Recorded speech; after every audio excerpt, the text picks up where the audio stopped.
The first meeting with Bobby Charlton I remember very well, because I'd been waiting in the afternoon for him to come to Ellesmere, where my studio was, and the studio was 2 floors up in a sort of garret, and the knock came down in the entry, and I went down and opened the door, and there he was. It was the great Bobby Charlton.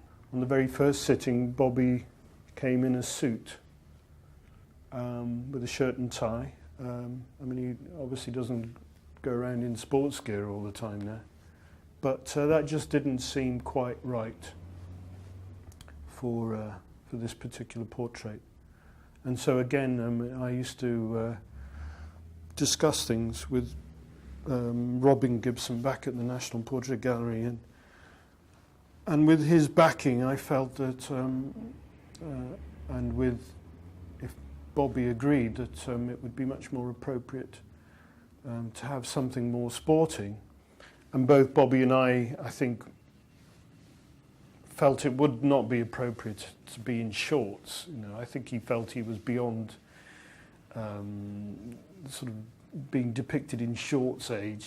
I think, but I think with the tracksuit and the sports top and the trainers in particular, I think we got it right.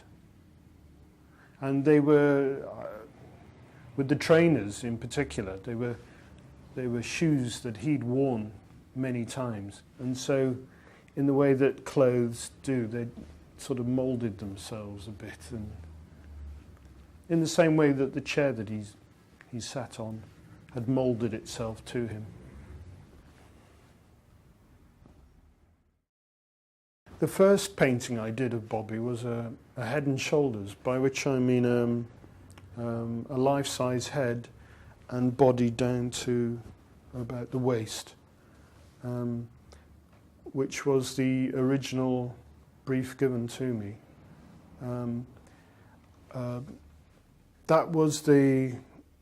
That's a very comfortable size to work 1-to-1, and that was worked up to a finished painting, really. And I could have submitted that as the final painting, but I had a very strong feeling by then that this painting done entirely from life, entirely 1-to-1, was not, did not say everything that I wanted to say about Bobby Charlton. And I realised you're not going to get a chance to paint such an iconic figure as Bobby Charlton every day. I might never get a chance to paint someone as well known in the same way ever again, and so there was a lot more I wanted to do, and so it was very important for me to then move on to this full figure, to get the full body language. And then I went up to Knutsford to see Bobby in his home setting. I took quite a few snaps in the home, and these I took back to the studio, and then I had the study of Bobby Charlton, quite a finished head and shoulders study, and I had the snaps of the armchair and him in it, and the two were then sort of composed into this much larger painting, which continued on for another 6 months or so. The painting is set inside, nominally in Bobby Charlton's living room, or at least the chair is from Bobby Charlton's living room.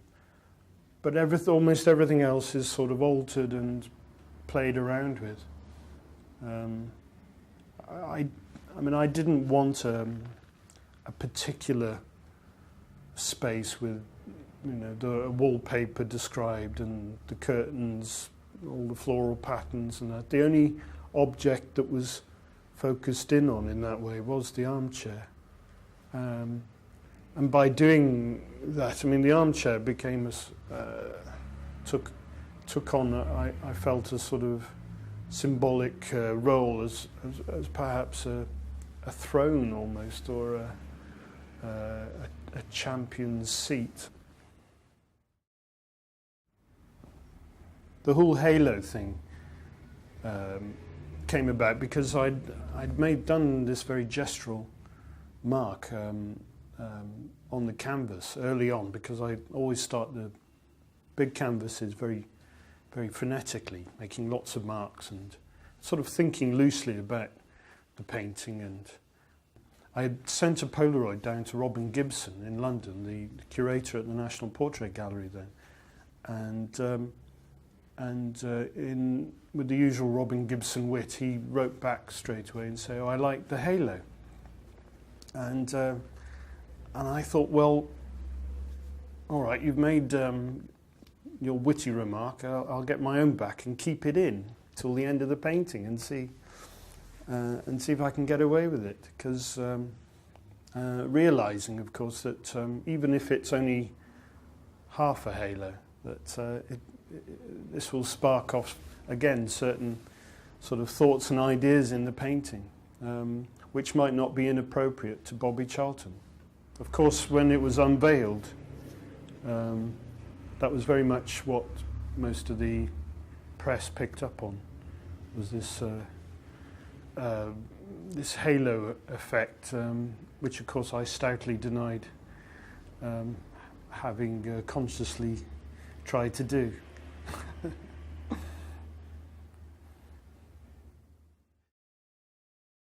I think in the course of doing the painting, what I learnt about Bobby, I think, was an understanding of that, as well as being a very professional communicator, which he's become, underneath that is quite a private and reserved person, possibly even a shy person who's learnt how to overcome that. But I also felt in some deep sense that there's a tinge of almost wistfulness. Maybe it's too far to go to say sadness. So I think it was important that the painting reflected the person that I met. And I wasn't meeting Bobby in a public setting.